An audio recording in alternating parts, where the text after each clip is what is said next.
Hi, I'm Juliette Hall, and I am a leadership consultant, speaker, and author of the book Own Your Opportunities. And tonight I want to talk about management and the parable of the talents and lessons that we learn from that parable. I speak to topics on self belief and career motivation. And so, if that interests you, then you may be curious about some of the lessons that I'm going to glean from that parable tonight. So here's the background story of the parable of the talents.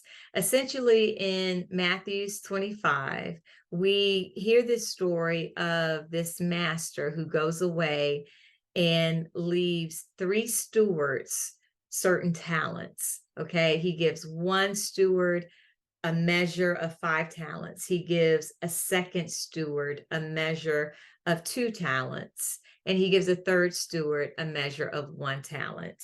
And the task was simple: work it, do something with it, bring a return with what I've been giving you. So the master goes away, he comes back after a period of time, and he follows up with each of his stewards for accountability. Okay, what did you do with what I gave to you? To you over here, this steward that I gave 5 talents. What did you do with those 5 talents? Well, that steward said, "Sir, I gave you double for what you gave me." So he gave him back 10 talents.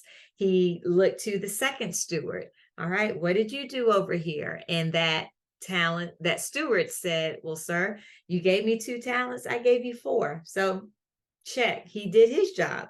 Good job, faithful steward." But then he went to the third steward and he said, "Well, what did you do with that 1 talent I gave you?"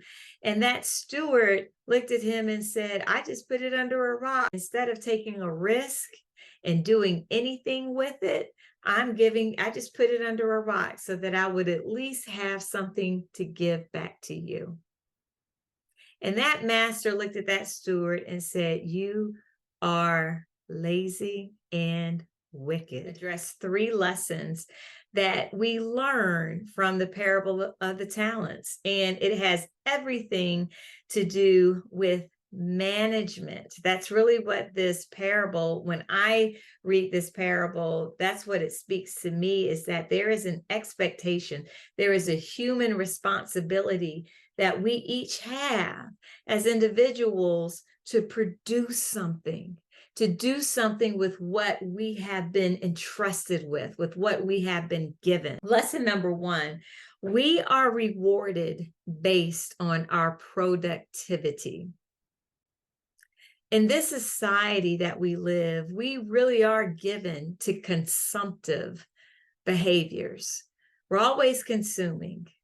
We want to receive. We want to take. But are we giving? Are we serving? Are we creating something that is going to be a benefit to our generation, to our society, to this world? When you're producing something, you are adding a value to others. You are making yourself relevant. You are creating an opportunity where you could garner some influence or impact over multitudes of people. People who are productive have a mindset of multiplicity. Point number 2, the second lesson that we learn from the parable of the talents, and that is the reward for good work is more work. You see, when that master came back in the story, and he went down the list. He went to the steward who had the 5 talents. And saw, "Okay, good job to you because you doubled what I gave you. Good job."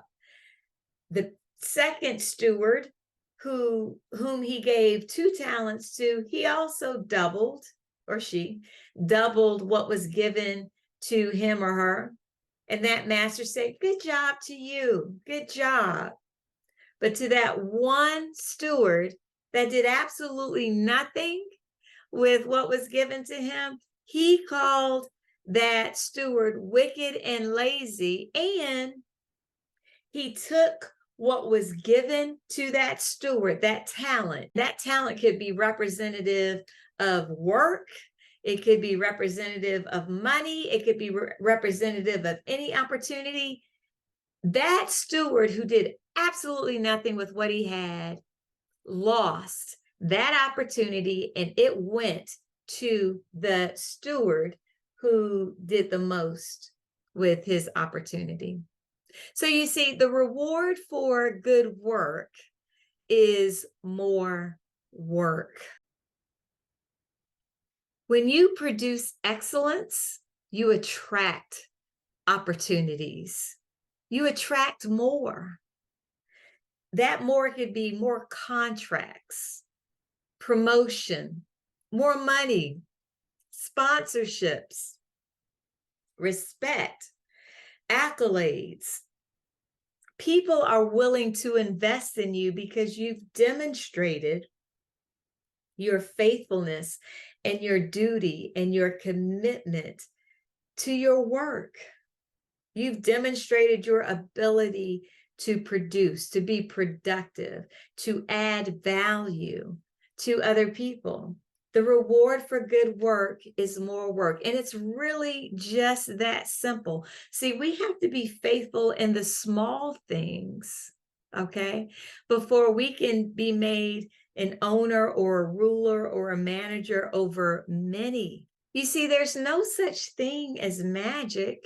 And I may lose some people here because I know that there's this whole movement or terminology or phrase of Black girl magic, and I'm a Black woman, but there's nothing supernatural about hard work.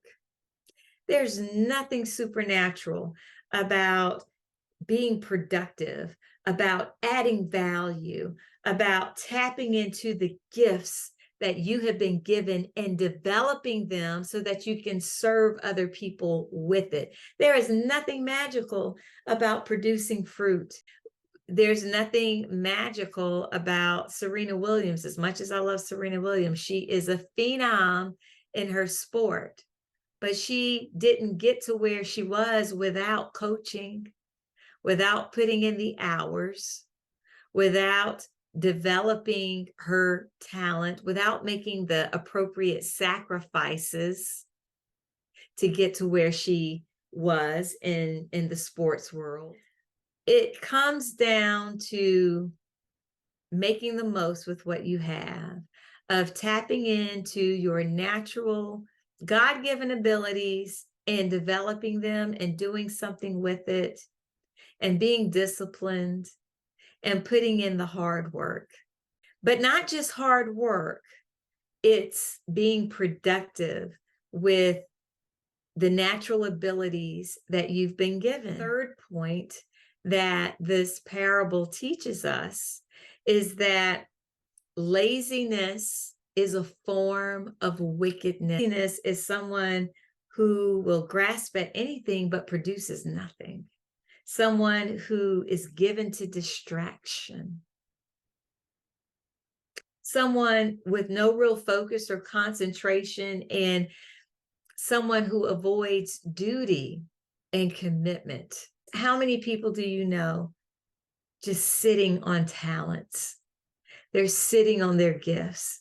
They're doing the bare minimum, but you know, and they know that they could be doing a lot more with their life. So those are the three lessons that we learn from the parable of the talents, and how the importance of management. Management tells us, informs us through this parable that we are rewarded based on our productivity, that the reward for good work is more work, and that the lack of management, i.e., laziness, it's morally wrong. All right. I just wanted to share some of these tips with you, and hopefully this will work towards your own edification and make you think about your own human responsibility. And are you maximizing the opportunities that you've been given? All right. Again, I'm Juliette Hall. Please like this video. Please subscribe to my YouTube channel, and I will see you next time.